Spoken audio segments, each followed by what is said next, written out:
चलो देखो देखो देखो, जैसे यहाँ पे हम लिख देते हैं, मान लो x माइनस 1 का मॉड है, ठीक, और यहाँ हम क्वेश्चन में लिख देते हैं 0 से 2, तो तुम क्या करोगे इसके लिए? बोर्ड एग्जाम के लिए हो गया, बोलो क्या करेंगे, क्या सोचेंगे, मुझे बताइए क्या सोचेंगे, कल आए थे, हाँ बोलो क्या सोचेंगे? ये अपना नेचर कहाँ चेंज करेगा? जहां ये 0 होगा। कहाँ 0 हो रहा है? तो 1 पे चेंज करेगा, तो पहले हम 1 पे ब्रेक कर देंगे, 0 से 2 नहीं जाएंगे, तो 0 से 1 x माइनस 1 का मॉड, फिर 1 से 2 जाएंगे, ठीक। अब तुम क्या जानते हो कि मॉड x में कोई चीज है तो या तो वो माइनस x होता है या प्लस x होता है। माइनस x कब होता है? वो नेगेटिव होता है, तो 0 से 1 में ये अंदर वाला नेगेटिव होगा पॉजिटिव? रुको, नेगेटिव होगा, क्योंकि यहाँ 0 1 से छोटा रखेंगे, माइनस 1 है, तो इसको कैसे निकालोगे बाहर? 1 माइनस x उल्टा कर देंगे और इसको इंटीग्रेट कर देंगे 0 से 1, लेकिन 1 से आगे जा रहे हैं तो ये क्या होगा? पॉजिटिव होगा, as it is x minus 1 लिख दो। तो ये सब बेसिक है, अब तुम दोनों इंटीग्रेशन सॉल्व कर लो, बन जाएगा, समझ रहे हैं? लिखो -2 to 3, क्वेश्चन लिखिए -2 to 3 integration -2 to 3 mod 1 minus x square dx, 1 minus x square dx। ये बेसिक है, क्वेश्चन है बेसिक, तुमको जानना चाहिए। सबसे पहले अगर कोई भी एक्सप्रेशन मॉड में है, उसका साइन देखना है, अगर कहाँ पॉजिटिव कहाँ नेगेटिव होगा, तो कैसे देखोगे? ये 1 माइनस एक्स स्क्वायर को तुम क्या लिखोगे? a minus B A plus B लिखोगे कि नहीं? यही ना मॉड में है, इसी को ना देखना है। ये कहाँ 0 हो रहा है, पहले ये देख लो कहाँ 0 हो रहा है, -1 और 1 रख लिया सर, ठीक। अब इसका अगर साइन देखोगे तो x इंटू एक्स करोगे तो एक्स स्क्वायर के बाहर क्या है? माइनस, तो साइन क्या होगा? इधर माइनस होगा राइट साइड में, फिर प्लस होगा और फिर माइनस होगा। मतलब ये जो दिया हुआ एक्सप्रेशन मॉड में है, -1 से 1 के बीच में पॉजिटिव होगा, 1 के बाहर नेगेटिव होगा, और -1 से इधर भी नेगेटिव होगा। अपना क्वेश्चन -2 से शुरू है, तो -2 इधर है कहीं, -2 से चलेंगे कहाँ रुक जाएंगे? -1 पे, तो -2 से चलेंगे -1 पे रुक जाएंगे, और -2 से -1 में एक्सप्रेशन का साइन नेगेटिव है कि पॉजिटिव? नेगेटिव, तो ये जो है ये कैसा निकलेगा बाहर? एक्स स्क्वायर -1 हो जाएगा, जो है उसका उल्टा कर देंगे, फिर 1 से आगे चलेंगे, -1 से आगे चलेंगे, कहां तक जाएंगे? 1 तक, और -1 से 1 में एक्सप्रेशन कैसा है? पॉजिटिव, तो उसको ऐसे ही रख दो 1 माइनस एक्स स्क्वायर, और फिर 1 से आगे चलोगे, क्वेश्चन 3 तक है, 1 से आगे 3 तक चलिए, क्योंकि उसके बाद साइन एक ही जैसा है, क्या है एक जैसा? नेगेटिव, तो उसको बाहर निकालिए उल्टा करके, एक्स स्क्वायर -1 dx। ये 3 इंटीग्रेशन सॉल्व कर देंगे, आंसर आ जाएगा। क्या? ये तो बेसिक बात है, सीबीएसई वाले को बोर्ड में पूछा गया है, ठीक है। और मतलब जैसे वेस्ट बंगाल सब दोगे तो वहां डायरेक्ट आ गए क्वेश्चन, डायरेक्ट दोगे तो ना क्या, एक्स स्क्वायर का इंटीग्रेशन एक्स क्यूब बाय 3, 1 का इंटीग्रेशन एक्स, इसमें रखेंगे -1 -2, फिर 1 का इंटीग्रेशन एक्स, और यहां से तुम ये एक्स स्क्वायर प्लस में माइनस में काट मत देना, ठीक है, होशियारी समझ के, दोनों सबका लिमिट अलग अलग है। 1 का x minus x cube by 3, इसमें रखेंगे हम 1 और -1, फिर एक्स स्क्वायर का x cube by 3 minus x, और फिर 3 और 1 सॉल्व करेंगे, एक बार -1 रखेंगे, कैलकुलेट, फिर देन -2, आंसर बोल रहे लोग 5 आएगा, उसी पे लिख दिए हम, चेक नहीं किया। तो चलो ये हो गया, एक आध पीछे रिवाइज कर लिए थोड़ा सा, क्योंकि भूल जाते हो तुम लोग सब कुछ। अब अभी तक जो हम मेन प्रॉपर्टी बताए वो क्या था? क्या था मेन प्रॉपर्टी? ऑड इवन वाला और डिसकंटिन्यूअस वाला। हम ये बताए थे कि अगर किसी फंक्शन को, फिर से एक बार लिखते हैं, -a से a के बीच में इंटीग्रेट किया जाता है, जो मेन प्रॉपर्टी है, जहां से तुमको क्वेश्चन आएगा तो चाहिए, ये क्या होता है? आंसर 0 होता है। कब? जब fx ऑड होता है, ठीक। और यही चीज क्या होता है? -a से a के बीच में नहीं करके हम किसके बीच में कर देते हैं? 0 से a के बीच में कर देते हैं, और उसी को डबल कर देते हैं जब fx क्या होता है? इवन होता है। और जब कोई नहीं होता है, मतलब इवन और दोनों में से कोई फंक्शन नहीं होता है, तब क्या करते हैं? If fx is neither odd not even, then इसी fx में f माइनस एक्स जोड़ दीजिए और उसको इंटीग्रेट कर दीजिए, कहां से कहां तक? 0 से a के बीच में। यहां पे लिख देते हैं if fx is neither odd not even, ना तो ऑड हो ना ही इवन हो फंक्शन तब। ये इंपॉर्टेंट है नीचे वाला। ऊपर वाला सब लगभग सभी बच्चों को क्लियर रहता है, इसको अप्लाई ही नहीं कर पाता है वो। जब अप्लाई करने का बारी आता है नीचे वाले को, तो उसको अप्लाई करना ही भूल जाता है वो, क्योंकि हम ज्यादातर जनरली ऑड इवन वाले बनाते रहते हैं, इसको बनाते ही नहीं है। कल एक क्वेश्चन किए थे हम, कल इस टाइप का एक क्वेश्चन किए थे कि cos x शायद cos x divided by 1 plus a पे पावर x, कांस्टेंट पे पावर x तक नहीं, 2023 लिख दिए थे हम, और इधर लिख दिए थे माइनस पाई बाय 2 से पाई बाय 2, शायद यही लिखे थे, यही था। इसी का आंसर लाए थे हम, लाए थे कि नहीं लाए थे? ये क्वेश्चन 2-3 बार पूछा हुआ है। ये a पे पावर x वाला भी एक बार पूछा हुआ है, और जिस साल वो पूछा है 2018 में कभी पूछा था, तो 2018 पे पावर x लिख लिया था। जैसे 24 में पूछेगा तो 24 लिख देगा, वो तो लिखने का तरीका। तो 2 बार तो कम से कम आया है ये। अब प्रॉपर्टी क्या लगाना है यहाँ पे? जैसे ही हम देख लिए कांस्टेंट पे पावर x, तो ये नाइदर ऑड नॉट इवन में आ जाएगा, क्योंकि a पे पावर x में अगर तुम माइनस x रखो x की जगह पे, तो क्या माइनस उड़ जाएगा? उड़ेगा नहीं, तो इवन नहीं है। या तो माइनस क्या बाहर आ जाता है, बाहर आता तो ऑड होता ना, तो वहां से उठ के बाहर आएगा ना, माइनस हटेगा, तो मतलब ऑड भी नहीं है इवन भी नहीं है। तो जब भी ऑड इवन नहीं है तो हम क्या करते हैं, जिस फंक्शन को इंटीग्रेट करना है उसी में ये cos x by 1 plus a पे पावर x को इंटीग्रेट करना है, उसी में क्या जोड़ देंगे अपने मन से, इसी में x की जगह माइनस x रख दीजिए। तो cos में माइनस x रखोगे तो क्या cos x ही रहेगा, डिवाइडेड बाय 1 प्लस a पे पावर माइनस x हो जाएगा। हो जाएगा कि नहीं हो जाएगा? fx plus f minus x। इसी को इंटीग्रेट कहां से कहां तक कर देंगे, 0 से pi by 2, minus pi by 2 से पाई बाय 2 था, 0 से पाई बाय 2, बस खाली इसको जोड़ना है, बस इसको जोड़िए आंसर हो जाएगा। अब तुम ही बताओ a पे पावर माइनस x को क्या लिख दोगे, 1 बाई a पे पावर x। फिर ये इसको अगर सॉल्व करोगे नीचे वाले को, तो ये हो जाएगा cos x by 1 plus a पे पावर x प्लस, फिर से इसलिए लिख रहे हैं कि कुछ लोग रिवाइज हो जाते हैं तो थोड़ा चार्ज हो जाता है। इस a पे पावर x को 1 से इंटू कर दो, तो cos x divided by a पे पावर x, ये a पे पावर x प्लस 1 यहां भी आ जाएगा, और नीचे वाला a पे पावर x कहां चला जाएगा, ऊपर। इस दोनों को तुम जोड़ दो, और ये हो गया 0 से पाई बाय 2। जब जोड़ोगे दोनों को तो एलसीएम दिख रहा है 1 प्लस a, तो एलसीएम हो गया तुम्हारा 1 प्लस a पे पावर x, ऊपर क्या हो जाएगा cos x प्लस दिस, तो दोनों का cos x कॉमन कर दे, तो cos x कॉमन करोगे तो क्या बचेगा, 1 प्लस यहाँ पे 1, यहाँ पे a पे पावर x, तो 1 प्लस a पे पावर x dx। ये हो गया तुमको 0 से पाई बाय 2। तो यहाँ से 1 प्लस a पे पावर x, हम cos x का इंटीग्रेशन जानते हैं कि sin x में पाई बाय 2 रखोगे तो 1, 0 रखोगे तो 0, तो आंसर क्या हो गया 1। कल बताए थे, फिर से बताए इसको, ठीक है। तो इस टाइप का तुमको दिखेगा, तो ये काम कर देना है, 1 मिनट में तुमको बन जाएगा, कोई ज्यादा परेशानी वाली बात नहीं, लिखना उतना नहीं था, इसको बता दिए पहले ही। अब आगे वाला प्रॉपर्टी जो है उसको देखते हैं, ठीक है। दो प्रॉपर्टी पे तुम अभी तक क्वेश्चन कर रहे थे, लिखवाए हैं 4-5। दो प्रॉपर्टी मतलब एक क्या, एक ये ऑड इवन वाला जिसमें 3 है, और दूसरा जहां टूटता है, नेचर चेंज होता है, मॉड वाला, बॉक्स वाला, डिसकंटिन्यूअस होता है। तो ये देखना होता है कि अंदर वाला कहां डिसकंटिन्यूअस होता है, फिर इस हिसाब से बनाएंगे क्वेश्चन। नहीं समझ रहे बात, ठीक है। नेक्स्ट प्रॉपर्टी जो भी है उसको लिख लीजिए। तो इसको हम a माइनस एक्स रूल बोलते हैं, हम बोलते हैं ना, ऐसा नहीं कि बुक में लिखा मिलेगा।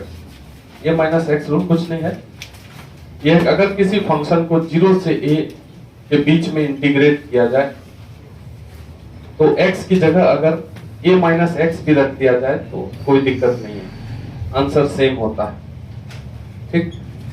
ये a माइनस एक्स रूल, 0 से a तक इंटीग्रेशन कर रहे हैं किसी फंक्शन को, और अगर x की जगह a माइनस एक्स रख दिया जाए, इंपॉर्टेंट है, छोटा छोटा चीज इससे तुरंत बनेगा। x की जगह क्या रख दिया, a माइनस एक्स, तो कोई परिवर्तन नहीं होगा, आंसर सेम होगा। इसको 2 तरीके से तुम प्रूव कर सकते हो, एक तो ग्राफ से, एक बिना ग्राफ का। अगर हम इसको प्रूव करें थोड़ा सा, ठीक है, देखिए अगर RHS को देखो, f of a minus x को इंटीग्रेट कर रहे हैं 0 से a के बीच में dx, ये RHS है।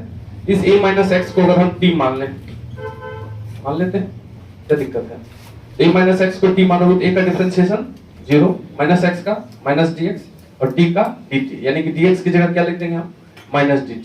तो दिक्कत, t में चेंज कर रहे हैं क्वेश्चन को, ठीक। अब अगर यहां तुम सब्स्टिट्यूट किए हो a माइनस एक्स को t, तब t निकाल लेते हैं। x का लिमिट है ये 0 से a, हम टी में जाना चाह रहे हैं। अगर x की जगह इसमें 0 रखते हो, इफ x इज 0, यहाँ x की जगह 0 रखोगे तो t क्या निकलेगा? a निकलेगा। देख लो ना रख के। और अगर x की जगह तुम a रखो, यहाँ पे a रखो x की जगह, a माइनस a, तो t निकल गया 0, मतलब t का लिमिट पलट गया सीधा। तो इसलिए ये जो इंटीग्रेशन है 0 से a में था जब x में क्वेश्चन था, तो जब x 0 है तो t क्या निकला है? a निकला है। और जब x को a लिए है तो t क्या निकला है? 0 निकला। तो ये a से 0 हो गया f, और ये a माइनस x को माने हो t, और dx तुम्हारा क्या निकला है? Minus dt। तो दिक्कत। अब एक बात और जान लो कि अगर इंटीग्रेशन में ये fx dx है और यहाँ पे a से b तक है और माइनस लगा दें, अगर माइनस को हम अंदर कर दें, हटा दें, तो क्या होता है? ये इंटीग्रेशन का लिमिट चेंज हो जाता है, b नीचे और a ऊपर आ जाता है। तो ये वाला अगर माइनस उड़ाते हैं हम यहाँ से, तो ये हो जाएगा ft dt, 0 नीचे और a ऊपर। ठीक है सर। अब ये बात जो है ये तो RHS LHS के बराबर ही है।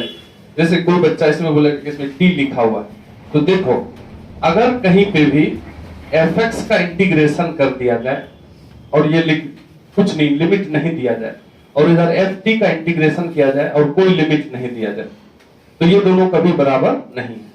क्योंकि इसका इंटीग्रेशन x में देगा ये, क्योंकि x का फंक्शन है, और इसका इंटीग्रेशन t में देगा क्योंकि ये t का फंक्शन है। लेकिन अगर इसमें लिमिट लगा दिया जाए, अगर fx को इंटीग्रेट कर रहे हैं 0 से a में, इसका आंसर x में आएगा, लेकिन बाद में तो a रखोगे ना उसमें, फिर t भी रखोगे, फिर ये 0 भी रखोगे, माइनस करोगे, तो आंसर तो कोई कांस्टेंट देगा, कुछ वैल्यू देगा। नहीं समझ रहे बात को? फंक्शन x का थोड़ी आंसर आएगा। तो ये बराबर होता है ft dt का इंटीग्रेशन 0 से। अगर लिमिट लग गया दोनों में, तो दोनों सेम ही आंसर देगा। देखा कि नहीं देखा? मान लो कि इसका आंसर आया x स्क्वायर, अब मान लो कि इसका आंसर आया t स्क्वायर, तो क्या x स्क्वायर t स्क्वायर बराबर है? नहीं है बराबर। लेकिन अगर इस दोनों में लिमिट रख दे हम 0 से 1, इसमें भी रख दे 0 से 1, तो दोनों बराबर आंसर देगा कि नहीं? वैल्यू तो ही देगा। समझ गए बात? तो ft dt अगर 0 से a नहीं लिखा रहता तो वो fx dx के बराबर नहीं होता, लेकिन हम इसको बराबर बोल सकते हैं 0 से a fx dx, तो इसलिए ये LHS के बराबर हो गया। बात समझ रहे हैं? तो ये RHS से हम ये कई बार तो बोर्ड एग्जाम में ये प्रूफ करने पूछ लिया है। इसी प्रॉपर्टी को लिख देगा, बोलेगा इसको प्रूव करें, ये सेम। तो बोर्ड में प्रूफ करने के लिए सब्स्टिट्यूशन ही यूज करेंगे, बाकी हम अभी ग्राफ से भी इसको कर सकते हैं। समझा पढ़ने की नहीं? इसको पट से लिख लो, लगे रहो बस। तो तुम्हारा क्या प्रॉपर्टी आया? 0 से a में अगर fx को इंटीग्रेट करोगे तो ये हो जाता है a माइनस एक्स। अगर रख दें तो कोई चेंज नहीं होता। इसको a माइनस एक्स रूल बोल देंगे, हम बाद में बोलेंगे इसको। ठीक है, तो मतलब करते क्या है, इस दोनों लिमिट को जोड़ते हैं। इस दोनों लिमिट को जोड़ने पर क्या हो रहा है? a माइनस एक्स वहां रखते हैं। इसी टाइप का दूसरा रूल सेम हो जाता है। अगर लोअर लिमिट a और अपर लिमिट b हो जाए और इस फंक्शन को इंटीग्रेट किया जाए, तो इस दोनों लिमिट को जोड़ोगे तो क्या होगा? a plus B. तो x की जगह a plus B minus x रख दो और इसको इंटीग्रेट कर दो a से b के बीच में। ये दोनों सेम सेम प्रॉपर्टी है, ठीक है, इसलिए एक साथ लिख दिए। एक को हम a माइनस एक्स रूल बोलेंगे और एक को a plus B minus x rule बोलेंगे। अगर लोअर लिमिट 0 है तो सीधा अपर लिमिट माइनस एक्स, और अगर लोअर लिमिट कुछ है तो दोनों लिमिट को जोड़ दो, उतना माइनस एक्स रख दो x की जगह पे, कोई चेंज नहीं होगा। जैसे मान लो कि एक एग्जांपल ले लेते हैं हम, मान लो कि साइन स्क्वायर एक्स। अच्छा चलो पहले ये लिख लो, एक बक्सा में लिख लो, तो इसको एक बक्सा में लिख लीजिए। तो जैसे एक क्वेश्चन बच्चा वाला क्वेश्चन आ जाएगा, i is equal to sine square x dx 0 to π/2। ये क्वेश्चन है, इसको कैसे बनाएंगे? कौन बताएगा जल्दी से, तुरंत में कैसे बनाएंगे इसको? x की जगह π/2 माइनस एक्स रखिए। देखो बच्चा में अगर जाओ, ये सब तो ऑब्जेक्टिव में भी, बोर्ड एग्जाम में भी पूछेगा, एक एक नंबर, बिहार बोर्ड में भी। तो कोई बच्चा क्या करेगा, साइन स्क्वायर को लिखेगा 1 माइनस cos 2x/2, फिर इंटीग्रेट करेगा, फिर अपर लिमिट रखेगा, फिर लोअर लिमिट रखेगा, माइनस करेगा, तो टाइम ही चला जाएगा। तो हम डेफिनेट इंटीग्रेशन को प्रॉपर्टी से ही बनाने की कोशिश करेंगे। बोर्ड में तो लिखा रहता है यूजिंग प्रॉपर्टी, सब्जेक्टिव में तो प्रॉपर्टी लगा करके ही बनाना, वैसे बनाओगे तो 0। ठीक है, और एग्जाम में भी प्रॉपर्टी पे क्वेश्चन जिसका स्ट्रांग रहता है उससे बन जाता है, उसी को तुमको फोकस करना है। जैसे मान लो ये क्वेश्चन है, ठीक, कैसे हम अटेम्प्ट लेते हैं, हम क्या करेंगे नहीं जानते हैं अभी, अगर तब भी हम सोचेंगे कि इसमें अपने मन से जो लिमिट है 0 से a पहला वाला, f में जो फंक्शन है उसमें x की जगह क्या रख देंगे, ये π/2 माइनस x अपने मन से रख दिया, कोई दिक्कत? तो रखने के बाद कोई चेंज नहीं होता, यही तो बताएं, अभी दोनों बराबर होता है कि नहीं? तो अगर ये i है तो ये भी i ही रह जाएगा, कोई चेंज नहीं होगा। अब हुआ क्या, i is equal to 0 to π/2, और ये π/2 minus x sine π/2 minus x क्या हो जाएगा, cos, ये हो गया cos स्क्वायर x dx। ठीक, तो ये वाला जो क्वेश्चन था, क्वेश्चन बदल करके क्या हो गया, दूसरा हो गया। मतलब साइन स्क्वायर x का 0 से π/2 में या cos स्क्वायर x का 0 से π/2 में इंटीग्रेशन सेम होता है, कोई दिक्कत नहीं। अब हम क्या देखते हैं यहाँ पे कि अगर इन दोनों को जोड़ दिया जाए 1 और 2 को, ठीक, 1 प्लस 2 करने पर हमको एक बात दिख रहा है कि sign square x plus cos square x कितना हो जाता है 1, तो दोनों को जोड़ दो, तो 1 में i है और 2 में भी i है, तो LHS में हो जाएगा 2i। RHS को जब जोड़ोगे, जब भी इंटीग्रैंड जुड़ता है तो दोनों का लिमिट सेम होना चाहिए। जैसे यहाँ पे 0 से π/2 है, यहाँ से 0 से π/2, तो डायरेक्ट अंदर वाले को जोड़ दीजिए, तो अंदर वाले को जोड़ोगे तो साइन स्क्वायर एक्स है पहला में और दूसरा में कॉस स्क्वायर एक्स है, और ये 0 से π/2 दोनों में था तो लिख दिए, दोनों में लिखवाए। सबसे फर्स्ट प्रॉपर्टी यही था कि अगर fx प्लस माइनस gx एक लिमिट में था तो अलग अलग कर सकते हैं, यहाँ अलग अलग है, दोनों को जोड़ने पर एक साथ करके ये क्या होता है तुमको 1, तो 2i इज इक्वल टू 1 का इंटीग्रेशन हो गया 0 से π/2, तो 1 का इंटीग्रेशन अगर क्या जानते हो नहीं x, तो x में π/2 रख दो और 0 रख दो, तो π/2 रखोगे तो क्या हो जाएगा π/2, 0 रखने पर तो 0 ही होगा ना, तो ये 2 नीचे चला आ गया तो i क्या निकल गया π/4। तो अभी पहली बार देख रहे हैं कोई, इसलिए ना इतना लिखना पड़ रहा है, बाद में भी देख करके बना देंगे। जैसे साइन स्क्वायर एक्स का इंटीग्रेशन आया 0 से π/2 में, तो हम तुरंत π/2 माइनस एक्स मन में ही रखेंगे, ये cos स्क्वायर होगा, तुरंत जोड़ देंगे खट से और ये आंसर आया। समझ लिखने बात, तो प्रॉपर्टी इस तरीके से लगाएंगे। जैसे यहाँ लिखा हुआ है sine square x divided by 1 plus 2 to the power x dx minus π/2 to π/2। देखो ये क्वेश्चन भी आया हुआ है, हल्का वाला है एकदम, ठीक है। तुमको अभी बताया कि कांस्टेंट पे पावर x है कि नहीं, और कांस्टेंट पे पावर x वाला क्वेश्चन में हम ये देखते हैं कि नाइदर ऑड नॉट इवन, और माइनस से प्लस में भी हम ये भी सोच सकते हैं कि अगर कोई फंक्शन ना तो ऑड हो ना तो इवन हो और माइनस से प्लस में इंटीग्रेट करना हो, तो हम क्या करते हैं, इसको 0 से प्लस वाले में कर देते हैं। और फंक्शन जो है अपना साइन स्क्वायर एक्स 1 प्लस 2 पे पावर x, इसी में क्या जोड़ देते हैं f माइनस एक्स, मतलब इसी में माइनस एक्स रख दो, तो स्क्वायर है तो ये तो प्लस ही रह जाएगा, बस 1 प्लस 2 पे पावर माइनस एक्स हो जाएगा, और इसको इंटीग्रेट कर देते हैं। मतलब हम कौन सा प्रॉपर्टी लगाए हैं, fx का इंटीग्रेशन कर रहे हैं माइनस a से a के बीच में, और ये fx ना तो ऑड है ना तो इवन है, तो ये होता है fx plus f minus x, ठीक है। इसको इंटीग्रेट कर देते हैं 0 से a के बीच में, ये वाला लगा रहे हैं, तो दोनों को तुम जोड़ दो, अभी तो यही किए हैं हम। तो 0 से π/2 ये हो गया साइन स्क्वायर एक्स 1 प्लस 2 पे पावर x प्लस, इसको क्या लिखोगे, sign square x plus 1 plus 2 पे पावर माइनस एक्स को क्या लिखोगे 1/2 पे पावर x लिखेंगे।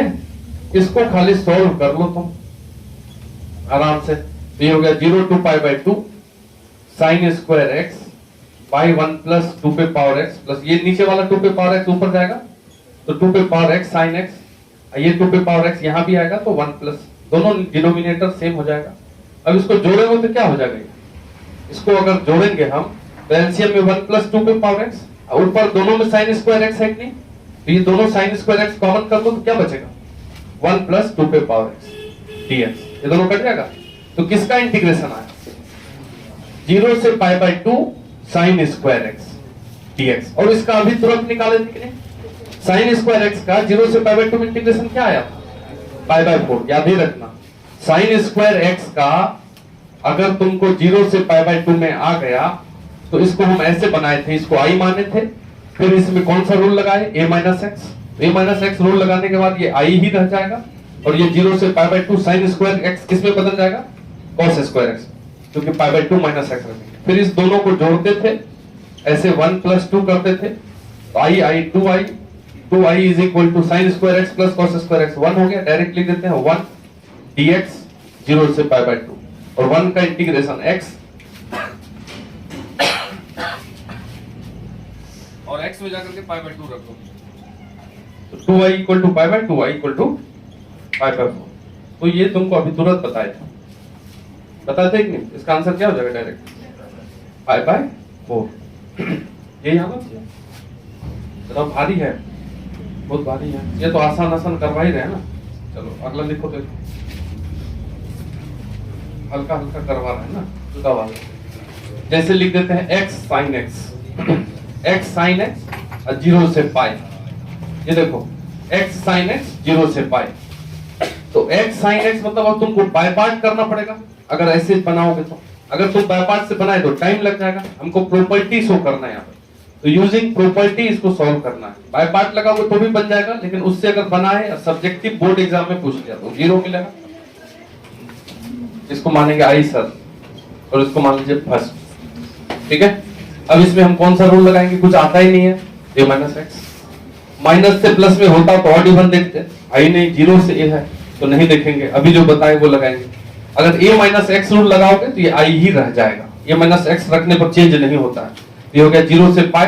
अब x जहां है वहां क्या रख दोगे? पाई माइनस एक्स, क्योंकि a की जगह पाई है, पाई माइनस एक्स और यहां रख दो साइन, इसमें भी पाई माइनस एक्स dx, ठीक। अब देखो अगर क्वेश्चन को 1 माने हो तो बाद में हमको इक्वेशन 2 लिखना पड़ता है, जैसे अभी बना। इसको 2 नहीं लिखते हैं, एक स्टेप और जाते हैं, तुमको ये पता चल जाएगा कि कहां जाके रुकना है। अब ये पाई माइनस एक्स है, लेकिन साइन पाई माइनस थीटा क्या होता है? साइन थीटा, तो साइन पाई माइनस एक्स को फिर से साइन एक्स लिख दो और इसको मान लो 2। क्यों इसको 2 मान लिया?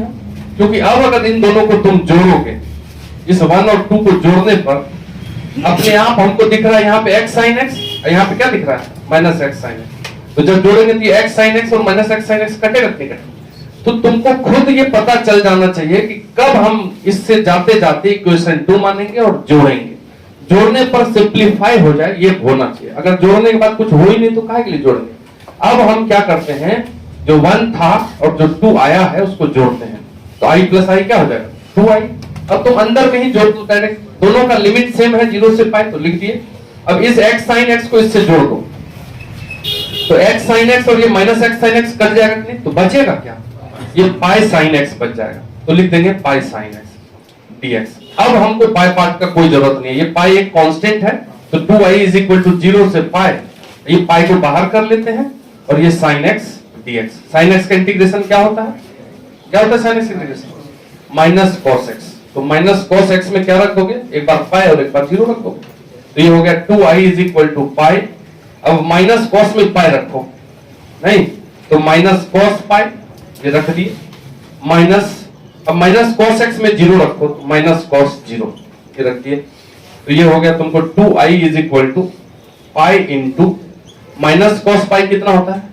cos पाई होता है -1, -1 इंटू माइनस प्लस 1, और cos 0 होता है 1, तो माइनस माइनस प्लस 1, तो 1। ये 2 और 2 कट गया, तो i इज इक्वल टू क्या आ गया? पाई। तो आंसर पाई आया, ठीक है। अगर तुम उससे बनाओगे इंटीग्रेशन से तो